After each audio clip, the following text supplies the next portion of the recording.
Morning po, mga kababayan ma'am sir. This is Jam the Filipino channel namin, ito ang lingkod.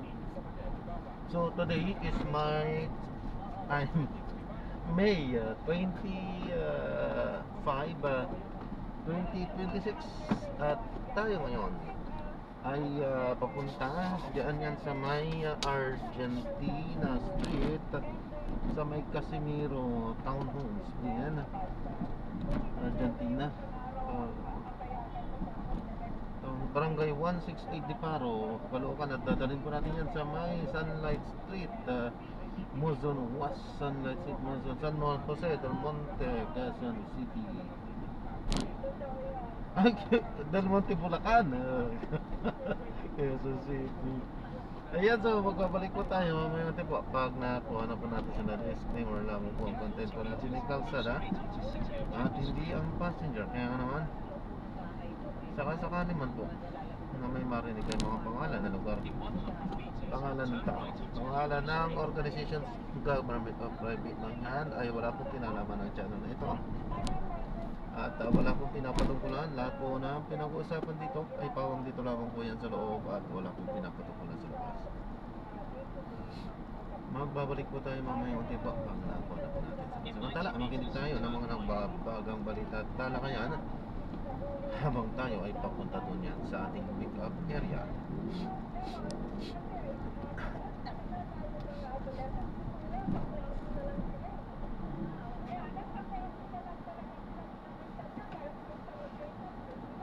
To be installed. Oo. Halimbawa, kung ang task mo after natin kumain ay maghugas ng kinainan mo at Totoo yun. ayaw mo Yeah. kaming kausapin dahil sa mga hormone changes Gagawin mo yun. you still have to do yung duty Yeah. consistent tayo Yeah. dyan. Pag sinabi, Tama. ang rule sa bahay, pagkakain kahit busog, uupo ka sa lamesa. Kahit na hindi mo trip kumain, Diyan ka lang. but because that is the house rule, ay uupo ka dyan. Tapos kung ayaw mo kaming kausapin dahil sa mga kung ano-anong changes sa iyo, uupo ka pa din. Kasi nga consistent tayo sa discipline. Ganun ba? Oo. Ano kasi, instilling talaga, role modeling, na pag dinner time, lunch time, quality time, wala nang cellphone, wala nang computer in front. Kasi yung mga ibang parents na kumakain ng panuloy, nasa harap yung telepono. Yes. So, syempre kung ikaw yung anak, ay ito ba yung quality time? Diba? Diba? Ito ba yung quality time? Yun. Ito sabi yun isa, Doc, ito, importante dapat kinausap mo anak mo, may connect ka muna. Halimbawa daw, galing sa school, imbis na tanungin mo, kumusta sa school? Anong ganap? Mabuti daw yata sabihin mo na, kain ka muna o pahinga ka muna? Iwasan daw muna tanungin ng mga open-ended question na ang sagot ay oo at hindi lang. Connection is the key. Ano po ano niyo, Doc? Totoo naman yun. Kasi katulad yan, galing sa school, o sasabihin ng nanay, anak, kumain ka na, tapos mag-assignment ka na, ha? Okay, ano ako masahin sa examen na nasagutan mo lahat? Mag-assignment ka na, huwag ka munang ha? Diba yan naman lagi ang sasabihin ng nanay, di mo man lang ba pwedeng kamustahin, anak, pagod na pagod ka pa sa school, diba busog ka na ba? Diba dapat ganun? Ang sabi tuloy ni Jay, ito, Doc. Ay bakit ganun? Bakit parang tayong magulang ang dapat mag-give in sa mga attitude nila? Hindi ba dapat tayo ang dapat magturo kung di na maganda ang asal ng bata? Sabi ho ni Hindi Jay. naman, it's not a matter of giving in. It's just a matter of, weighing, timbangin. Hindi po pwedeng dahil ikaw yung matanda, ikaw yung magulang, ikaw lang lagi ang tama o masusunod. Ako, it's a balance. Because if you do not listen to them, the more that they do not listen to you. Diba? So, i-balance mo.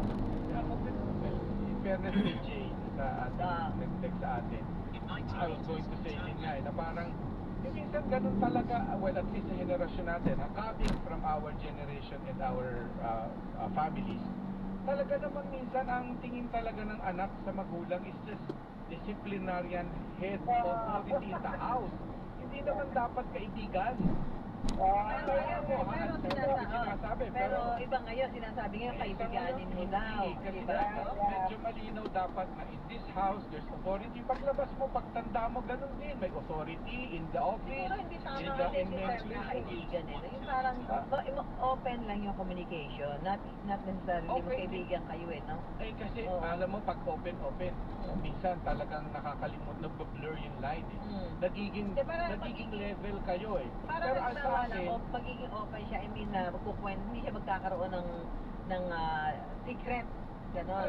Kasi may mga nagtitikito, ganun daw yung ginagawa din nila, na parang, ewan ko minsan kasi pagka talagang, ewan ko again ha, hindi ba ako ba'y makikipagtalo sa behavioral pediatrician? Siyempre hindi ha. Pero ang aking hugot ay because I came from that generation, coming from that generation, and sa family setting na gano'n. Na authority yan, ngayon minsan talaga may pagkakataon na ayokong makarating sa kanya dahil authority nga siya, ako'y may takot, I will try to figure out myself.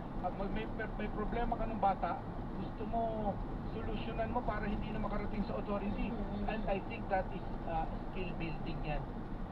Skill yan. Kaya lang Turuan mo ganito, sarili mo ng skill. ang ayaw na ayaw ng mga bata ngayon marinig eh. During our time, do not compare us, gano'n. ayaw nila yun. Iba na ang generation. Kaya nga, appear nga kami ni Jay dyan, appear kami ni Jay. Kasi, di ba parang dati, naalala mo, pagka tayo nasusugatan, paggagalingin natin ang patago niya. Kasi nasugatan ka na nga, napagalitan ka pa. Pag nadapa Pag ka, nalaman. abigyan tayo, nadapa ka, di ba, may gasgas. Ano yan? Di, wala, di nga masakit eh. Wala. Hindi mo sakit.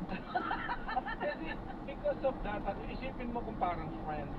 Tapos, nasugatan nga ako eh, fix it for me. Ibig sabihin, sa tingin ko lang ang parents talaga minsan ganyan ang imahe niya sa bahay. Authority na hindi mo kalibel. Pero, ayun Hindi nga, ka kasi may dalawang klase ng parenting, authoritarian at authoritative. Yung authoritarian kasi, parang, stricto talaga, walang wala. Walang ifs and Ang buts. authoritarian, makikinig ka, pero you still instill authority. Kasi pagka nag-mature ka na, dun mo marirealize na, alam mo, yung nanay ko, ang sungit niya, pero ito pala ang love language niya. Nung growing up, ganito siya mag-care for us, pero disciplinarian siya. Talagang it will come a time kung mature ka na, doon mo may ma-appreciate yung bakit siya naghigpit. Kasi tinuturuan niya pala ako na maging stand on my own feet, na mag-problem solving ng sarili. Doon mo marirealize pag tanda mo na. yung tanong natin kay Doc Jocelyn. Doc, ngayon ba, yung ganong klase na yung sinasabi ni Mark na talagang ikaw, magsusunod ka sa magpulang, di ba? Yung authority. Nakikita nyo pa rin naman na sa panahon ngayon, magkano sinasabi nyo na ang mga kabataan na iba ngayon, meron pa rin yung klase ng parenting. Ganito kasi, may parents ko rin talaga na authoritarian. Talagang parang black or white. Talagang sumunod ka. Di ba? Pero marami lang yung studies to prove na ang disadvantages niyan is parang nagre-rebel din talaga ang mga bata. Kasi parang wala nang parang more of fear and too much control to a certain extent na it's not anymore helping the child to mature and become a better person. Samantalang kung authoritative ka, ginaguide nagdidiscipline ka pero may guidance. Itong isa, wala. Sumunod ka. Pag hindi, gano'n. Ang batang ginaganon mo, ang isang pasyente ko nga, sabi niya sa akin kahit ganun din lang naman ang tingin niya sa akin, kasi gawin ko na lang tanggalin yung ayaw niya. Diba? Yun na lang yung madalas nakakarinig yun, samantalang yung dati, Diba? wala naman yung mental health, depression. Kahit nabalo ka na magulang mo, papasok ka rin na bukasan ng nakangiti ka, stress At saka kung minsan, ang madalas din na pagkakamali natin is that hinahayaan natin na ibigay lahat sa bata. To a certain extent, na pag siya ay nahirapan na, hindi na niya kayang i-solve yung problema. So yun ang nagiging cause ng depression nila eh. Yung frustration nila eh. Eh sinanay mo siyang ganun eh, di ba? So, yun din ang hindi maganda. Sabi nito isa naman, ay normal lang pala yung ganong ugali ng mga anak ko, baba. Yes! Yes! Buti na lang daw nalaman niya. Akala daw It niya will pass, something. It will pass. yeah. Pero Doc, yung it will pass, ika nyo, mga anong edad ini-expect natin na nakapass na? Pagdating ng middle to late adolescent, ito yung papunta na ng pag-graduate na ng high school to college. Mga ganyan. Medyo na yan, mga 17, 18, yan, ganyan, oo. Na magiging friendly na ulit.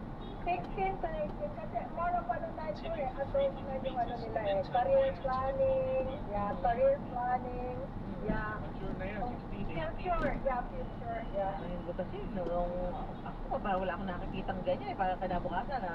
Wala kang stage, ikaw. Wala. Mismo, wala kang ganun stage. Pag-school na ulit, kinabukasan, mag-school ulit. Kinakausap ka ng parent mo, tapos hindi ka sumasagot. Hormonal change, mali yung tinatanong ka, hindi ka sasagot. Oo, tapos hinihingi ka sa dayan ba? Okay. Tinanong mo na lang yung hormonal change mo. Kasi kita mo din naman, pati mga classmates mo din naman eh, di ba? Magkukwentuhan lang kayo. Sabi, napalo siya, napagalitan siya, nasaktan siya, pero parang wala lang. Kwento lang yun. Hindi mo siya maririnig na, grabe, depression. Eh, Mensa ka hindi ba? ka pag-aralan, baka mamaya talagang that's part of growing up. Yan yung stage na may pinagdadaanan ka, pero ganyan yung pinipwersa ka pa rin makipag-usap. So, nakaka-develop ka ng something. Ano, babayaan ba? Pagka ganun, ayaw ko kausap to. Ayaw ko kausapin. Babayaan mo lang siya. Hanggang let it pass, pero parang hindi mo dinidibdib yun. Iimpon mo pa rin, kunwari, yun na nga, nasa sala ka, nasa kainan, o magkukwentuhan pa rin. Kung ayaw niya sumagot, edi wag. Parang At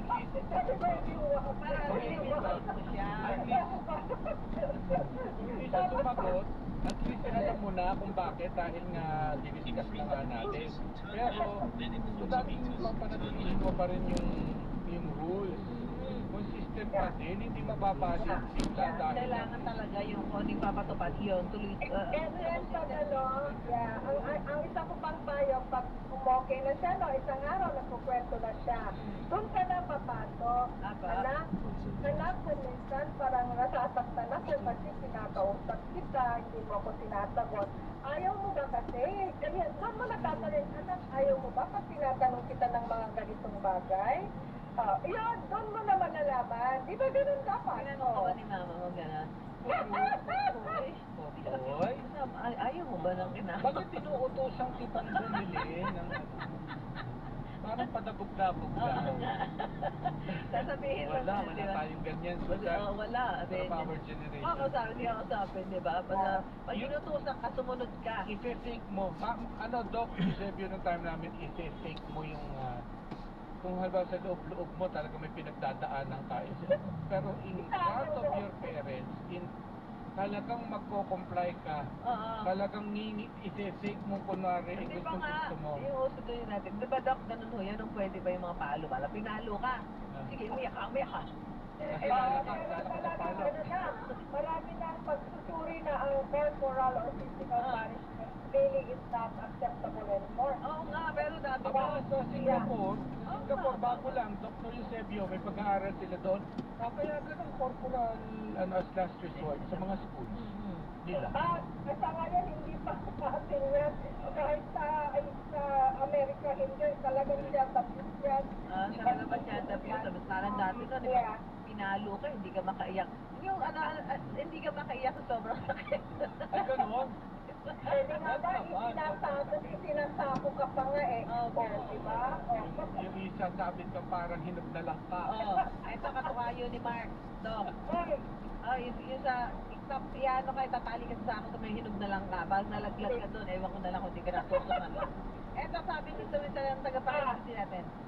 Doc, this is what I don't understand. This generation mental health. Never daw niyang na-experience ang bagay na yan since childhood. Pero physical health, oo, parang lumalabas na cave card nila yan na meron akong mental. Ano pa, hindi kaya rin? Ano Ewan ba? ko nga, pwede bang Baka ganun dito? ginagamit. Natin yung resilience nila napakababaw talaga. Mm-hmm. That's why they are very prone to they are very prone to mental health problems. Mga And depression. I think one of the reasons for that is that as a parent during their early years, we spoil them. We give everything to them. We do everything for them. And they cannot even, they do not even experience any hardship or suffering na masasabi natin. So, kaya konting-tipit lang, wala na. Bibigay na.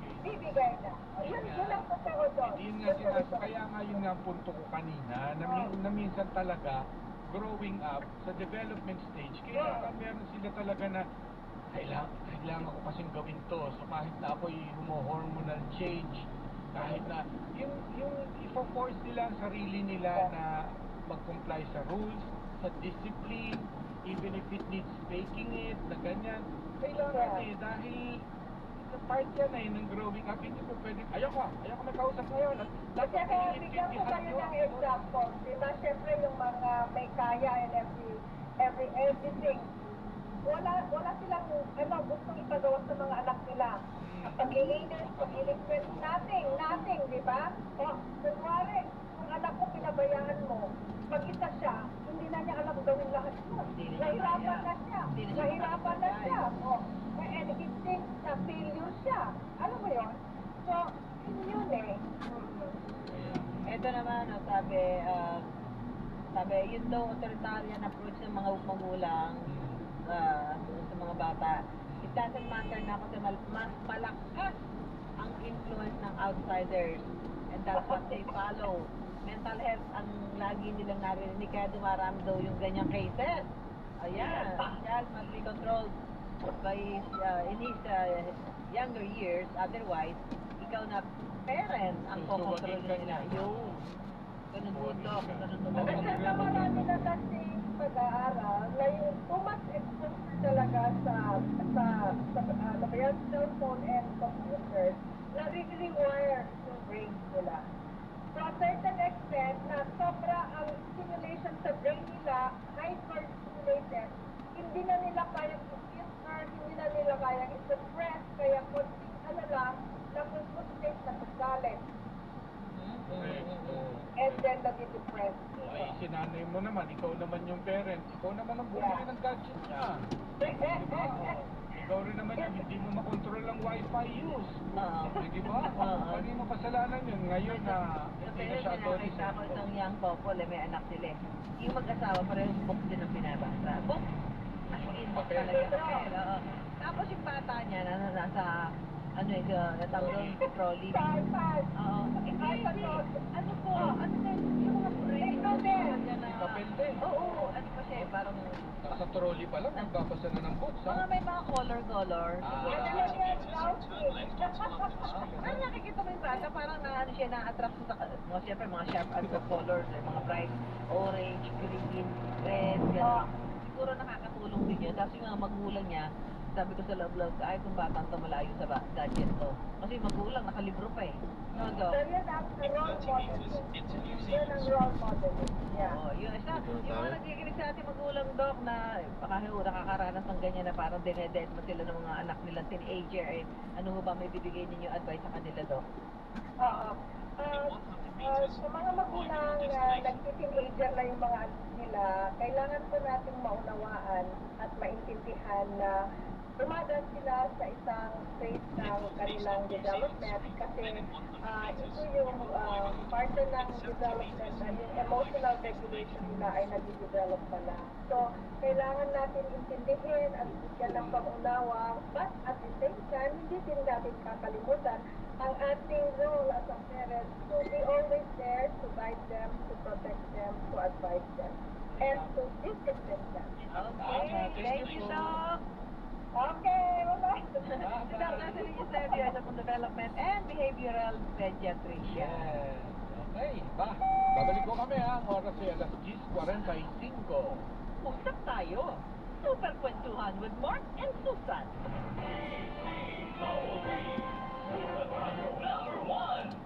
DZBB, Balitang Totoo. Sa Riyayan, Lena Yaong at Pagbilaw. Yan po sa lalawigan ng Quezon na bagong panganak. At 1 to 28 days old ang baby. May libreng newborn screening sa Pagbilaw, Quezon. Ang GMA Kapuso Foundation at Department of Health Department of Health, CHD4A, sa pakikipagtulungan ng global na pamahalaan. Gagalapin ito sa May 28, 2026 para sa atin ng umaga. Magkalas ng tanghali sa Municipal Covered Court ng Pagbilaw, Quezon. Sa mga gusto magbalita, mahal magkakanayan kina Melanie Roqueta, 0999 470-2026 at 0917-113-3427 o kay Joanna Jean Mercedes sa 0933-825-6749 at 0966-923-0060. Maaari din mag-email sa QFCI o QFC1.cc@gmail.com simula May 15 hanggang May 27, 2026. Ayan na. Kapag naintindihan niya na. Ano ba? Ulungin ba? Ulungin mo ba? Makulimlim. Pagsapon lalo. Matataas na ulap tapos ay ulit sa hapon. Parang weekend gusto ko sa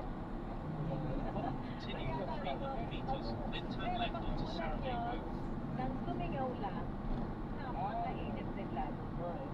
Di ba? Parang nasa sauna. Babasahin ko lang yung kanina may nag-text. Kami daw, sila daw mga babae ng kapatid niya. During their childhood, nakikipag-away. Nakikipag-sabi. Magkapatid. At tatala ng andit pa sila. In and out of the school premise. Premises, ha? Kahit warak-warak na damit namin, bawal umuwi ng umiiyak dahil yan ang house rule. Huwag kang umiiyak. Tapos, ano naging problema? Eh, paano mo itatako yun, no? Ay, hindi mo ikaw. Yes, yes. Hindi, basta hindi ka iiyak. Kahit what, ano tawag sa ganun? Sabi mo, meron tayong hostage.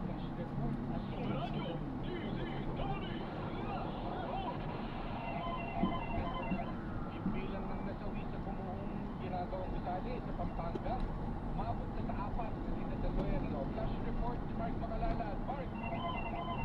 Isa pang katawan, ang nakuha sa gumamagano sa barangay Dalabago ang NSC Pampanga. Ito ang pinapirmado sa Sarado sa Wasi. Ipil sa Protection, Region 3, Public Information of Tao, Pag-President Maria Lea Hirig. Wala na sila sa Tagulong, ngayon ay umabot na sa 4. Ang konservado na kami. Grabe din naman sa Dapitino ang patuloy na kasinahan pa. Samantalang sa Dalapag-Agi o samantalang sa 4 na po sa ito. Wala bilang na mga bilang na mga biktima na nila. Dalapag-Agi dito ang rescue na pinabanggit ng Destina sa puso nila at nakawisan sa kanilang mamahanan habang ang nalalaki ay nagpapagalit sa ospital. Ako sa mas makalanan ng GMA, sumaran mo. Isinabal ko siya parit ng totoo.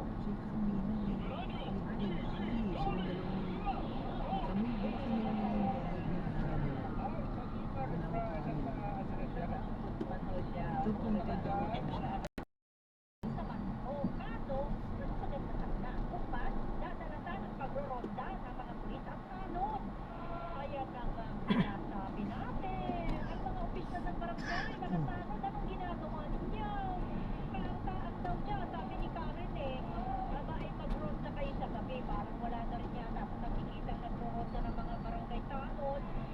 Sabi ni 8009, magandang umaga o magandang tanghali. Pero may wala ko siya ng boto. Sabi ni 4705, Ramdam. Ang problema, pati pulis. Oh? Nakikita.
sa inyo.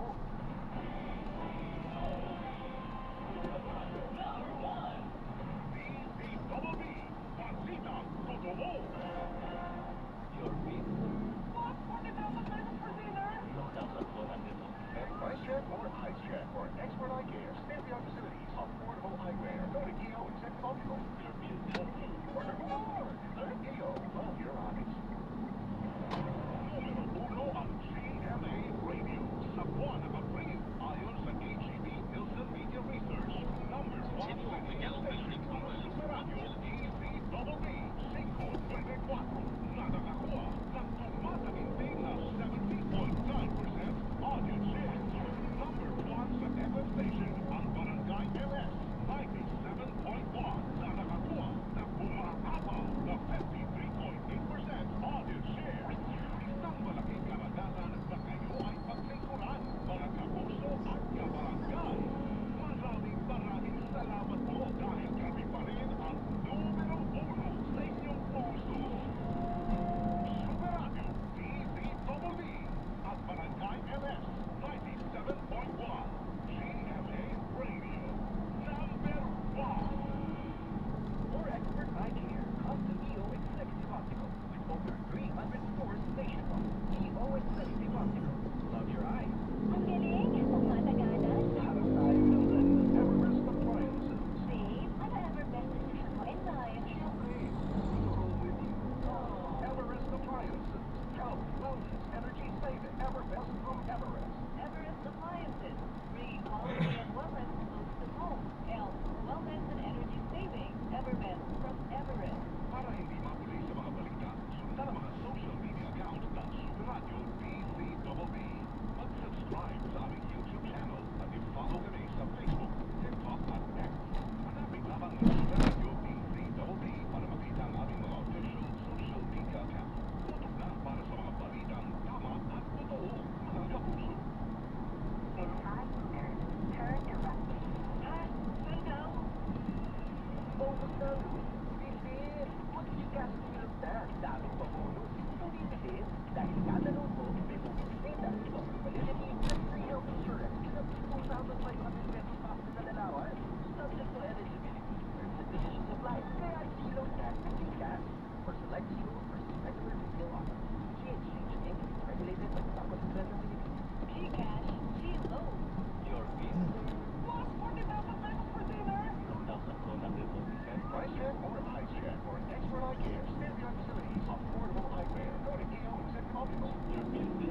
Order more. Learn Geo. Love your eyes. For expert eye care, come to EO Executive Optical with over 300 stores nationwide. EO Executive Optical.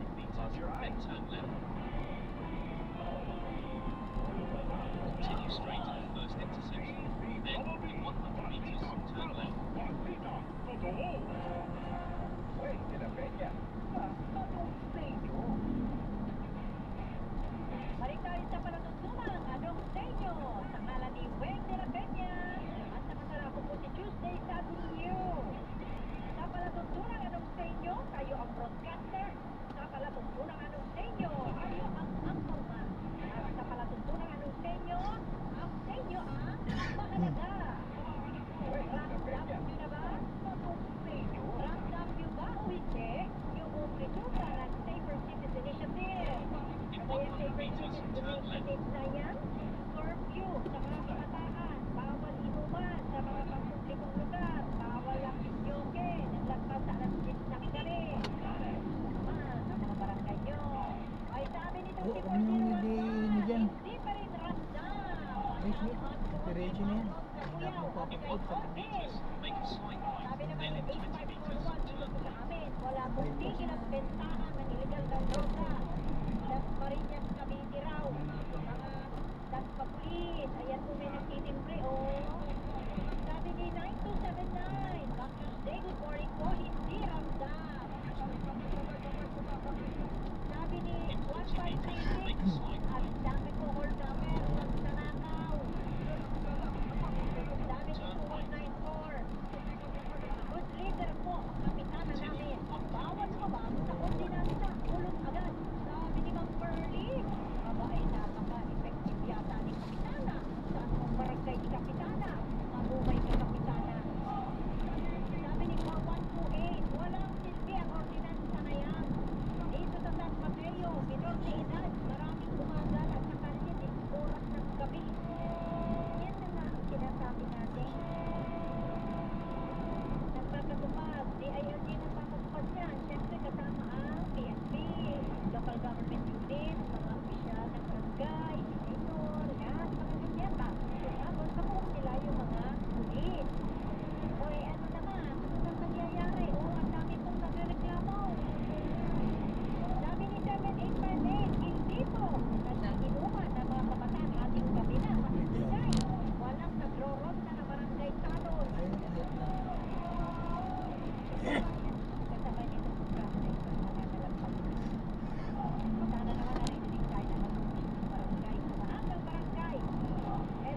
Hindi ko alam. Hindi ko Barangay lang o sangguniang kabataan. Anong ginagawa natin? Hindi ko ako yung electrical.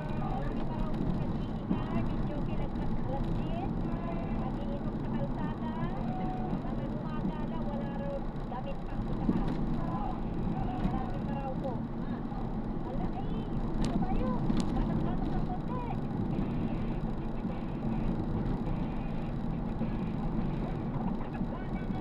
Sabi naman dito sa aking mga Facebooker, si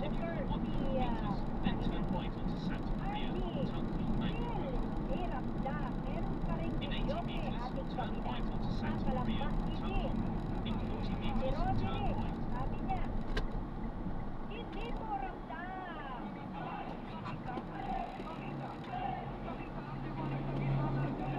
Sabi ni Alex, hindi po, tuloy pa rin ang inuman at patakas sa tabi-tabi. Ako may bumabatak daw.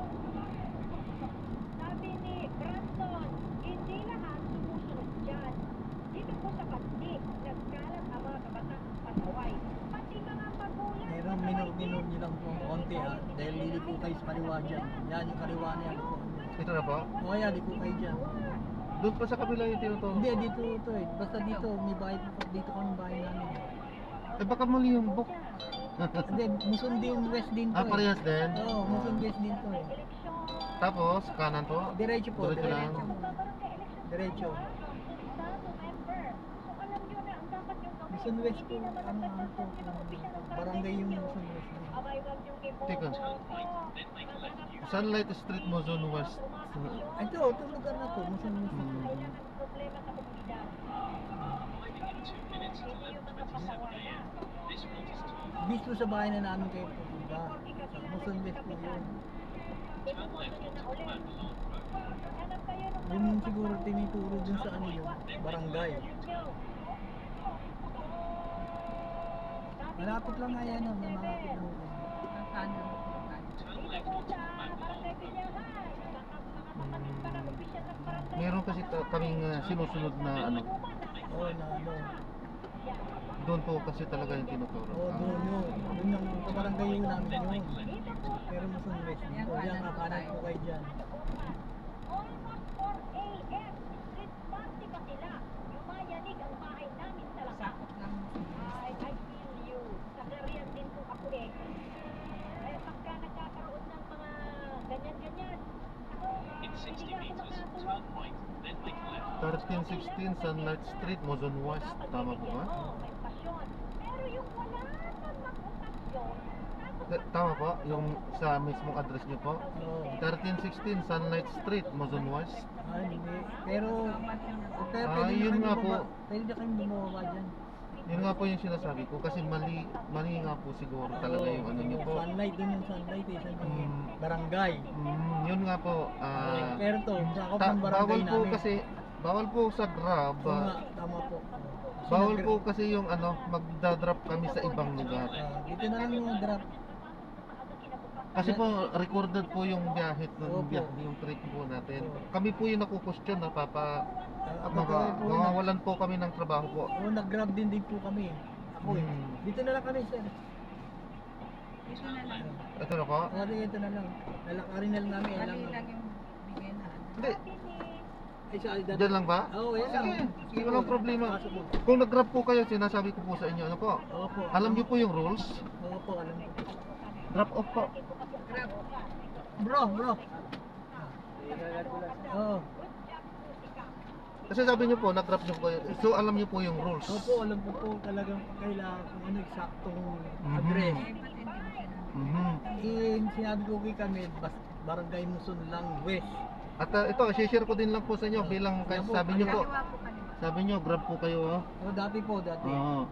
Ako na-warningan na po dyan. Oo, totoo yun eh, ganun. Dahil sa may isang passenger din po na nagpumilit na nagpababa sa ibang lugar. Na-warningan po ako dyan. Ito na po kami. Yan ang bahay namin. Okay. Thank you po. Sige po, God sige bless po. po. God bless po. bless. Salamat Ingat din po. kayo. Lagi. Sige po, ingat po. God bless po. Hapon pa. 1 minute. Sige po. 0917-594-5941.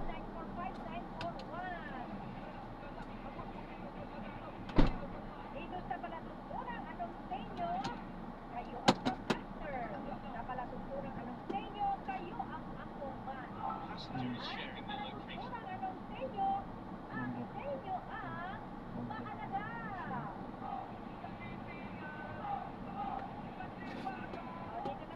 Sakay na score natin.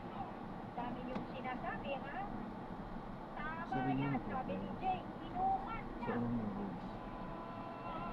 Kapitan yung mga nangyayari sa barangay nyo, eh, no?